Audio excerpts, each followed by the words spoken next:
এত আঁকাবাঁকা রাস্তার কারণে চক্কর খেতে খেতে আমাদের সবার শরীরটা একটু খারাপের দিকে যাচ্ছিল। আমরা এই জায়গায় থেমেছি, আবারও সেই এই যে দেখেন একটার পর একটা শুধু একটু পরপরে এই যে মোচড়গুলো থাকে না, রাস্তা এত আঁকাবাঁকা আর পাহাড়ের টিলা।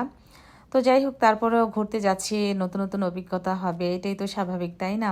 এই যে বনের দুই পাশে কিন্তু বন, আর বনের ভেতর দিয়ে কিন্তু এই রাস্তাটা। এরপর এই জায়গায় যত সমস্যা লাগলো, এই যে দেখতেছেন উপরে কত উঁচু পাহাড়, এটা আমি জানি না ভিডিওতে কতটুকু বোঝা যাচ্ছে। এখানে সব গাড়ি এসে দাঁড়িয়ে পড়েছে, সামনের দিকে আর যাওয়াই যাচ্ছে না। মনটা ভীষণ খারাপ হয়ে গেল। বন্ধুরা, আজকে আমাদের ভাগ্যটা সত্যি খারাপ। আমরা আজকে ডুমুরিয়ার উদ্দেশ্যে রওনা দিয়েছিলাম, একদম সকাল সকাল বেরিয়ে পড়েছি।